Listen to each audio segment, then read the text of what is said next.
It's the evening of September 7th.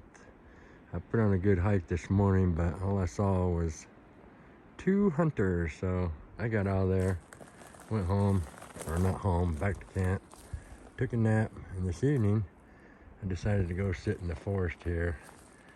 And I've been seeing fresh tracks, and I do believe this is a fresh elk rub.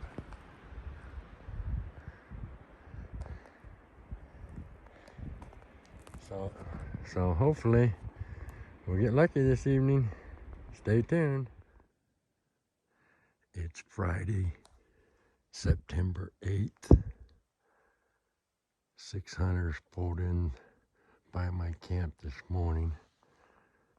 So I'm just gonna sit here in the forest and hopefully